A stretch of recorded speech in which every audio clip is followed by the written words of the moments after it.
बेटे ने किराने की दुकान पर काम किया, गोलगप्पे यानी पानी पूरी फल बेचा। जो लोग पहले मुझे पागल कहते थे वो आज आकर के मेरे साथ फोटो खिंचवाते हैं, मुझसे पूछते हैं कि आपके बेटे ने आपको क्या गिफ्ट दिया। मैं बोलता हूँ दुनिया मुझे उसके नाम से जानती है, यही मेरे लिए सबसे बड़ा गिफ्ट है। ये शब्द हैं उस पिता की जिसने अपने बेटे को आगे बढ़ने का मौका दिया, हर पल उसका साथ दिया, कभी भी उसको रोका नहीं। बच्चे का नाम है शशि जायसवाल। उत्तर प्रदेश के भदोही जिले के सुरयामा कस्बे के भूपेंद्र सिंह जो है हार्डवेयर की दुकान चलाते हैं और उनकी पत्नी साधारण गृहिणी है। यशस्वी जायसवाल दुनिया का चमकता हुआ सितारा है, क्रिकेट का बहुत बड़ा सितारा है जिसकी जिंदगी एक तपस्या है और ये सिखाती है कि आप जिंदगी में परिश्रम का दामन कभी मत छोड़िए, जिंदगी आपको बहुत आगे तक लेकर के जाएगी। यशस्वी जायसवाल मुंबई के आजाद मैदान के बाहर फल बेचे, गोलगप्पे बेचे,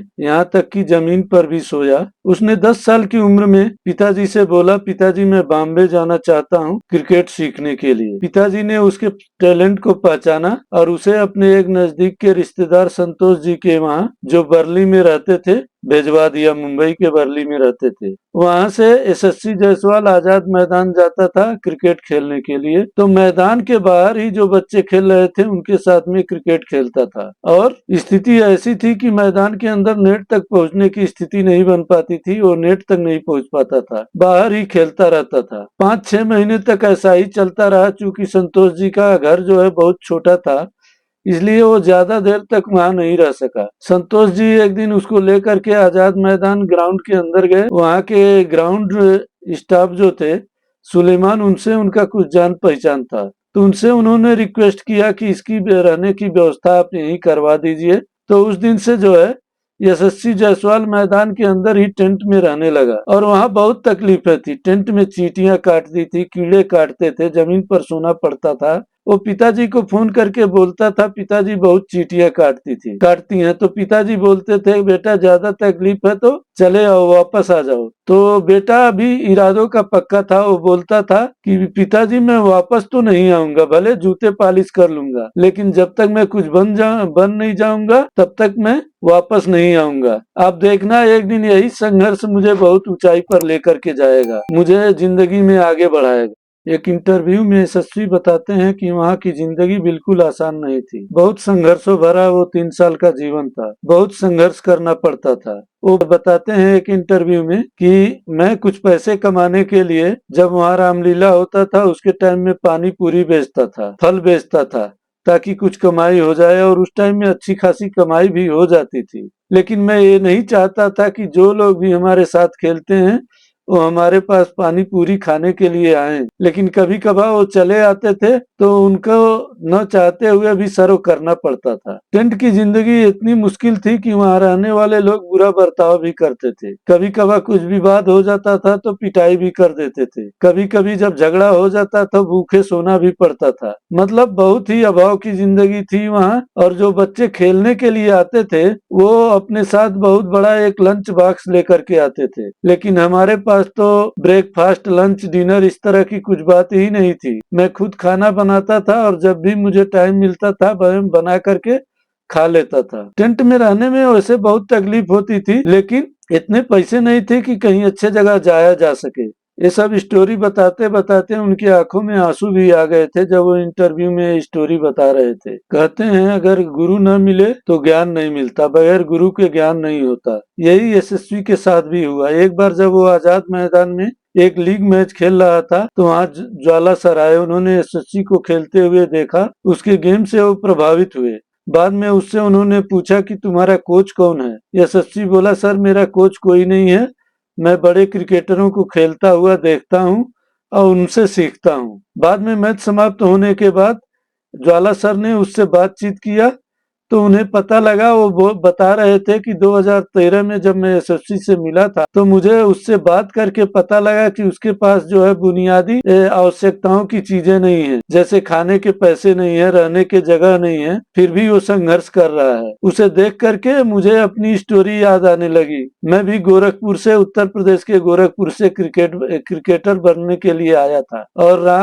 रमाकांत आचरेकर सर से क्रिकेट का ककारा मैंने सीखा। उसे देख करके मुझे लगा कि ये बच्चा जो है कहीं ऐसा ना हो मेरे तरह क्रिकेटर बनने से रह जाए। तो मैंने उसी समय निर्णय ले लिया था कि मैं इसको अपने साथ लेकर के जाऊंगा। ज्वाला सर का जो है सांता क्रूज में क्रिकेट की एकेडमी है, वो एकेडमी चलाते हैं। तो 2 दिन बाद इससे बात करने के 2 दिन बाद ही इसको जो है अपने घर लेकर के गए और इन्होंने उसको अपने घर पर ही रखा। यशस्वी जायसवाल का करियर बहुत लंबा हो सकता था, उसका संघर्ष बहुत लंबा हो सकता था अगर ज्वाला सर इसको नहीं मिलते।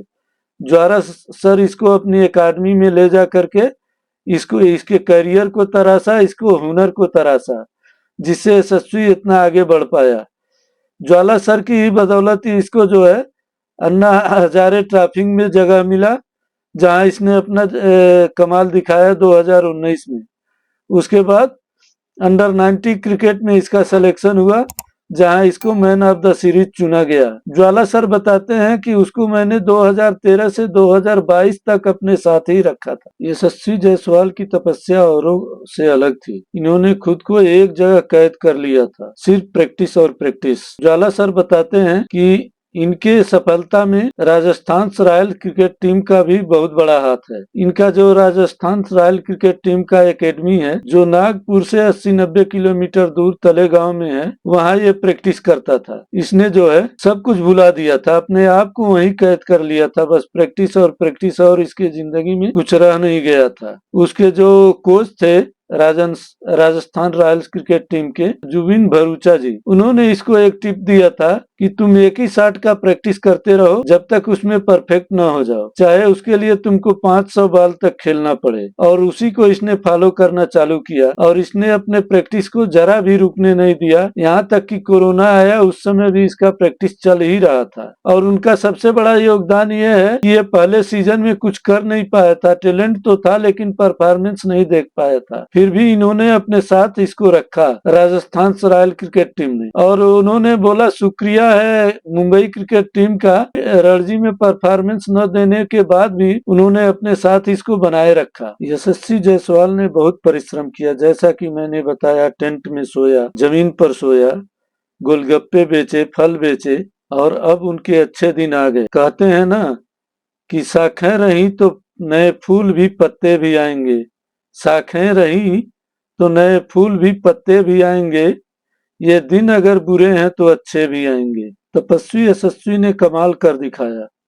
लोग बताते हैं कि उसने अभी अब 5.5 करोड़ का मुंबई में दूसरा घर लिया है। इससे पहले भी वो एक घर ले चुका था। लेकिन क्या उसकी जिंदगी में पैसे मैटर करते हैं? ज्वाला सर बताते हैं, आप किसी भी खिलाड़ी या किसी भी सैनिक के घर में जाइए तो आपको मेडल ही लटकते मिलेंगे। तिजोरी में रखे हुए पैसे थोड़े न कोई खोल करके दिखाता है, जो दिखता है वो मेडल ही दिखता है। जिंदगी का यही गोल होना चाहिए कि आप एक एक लक्ष्य को हासिल करते रहिए, सम्मान को हासिल करते रहिए। यशस्वी की कहानी यही सिखाती है कि अगर आपको यशस्वी बनना है तो पहले तपस्वी बनना पड़ेगा, तपस्या करनी पड़ेगी, तभी आप यशस्वी की जैसे बन पाएंगे। लोग बोलते हैं ना कि बगैर कर्तव्य किए कुछ नहीं मिलता। एक कविता भी है कि बिना कुछ किए ही जय जयकार नहीं होती, कोशिश करने वालों की कभी हार नहीं होती। तो कोशिश करते रहेंगे तभी सफलता मिलेगी। यशस्वी को भी सफलता केवल परिश्रम से मिला, प्रैक्टिस से मिला, बार बार प्रैक्टिस, बार बार प्रैक्टिस। धन्यवाद दोस्तों।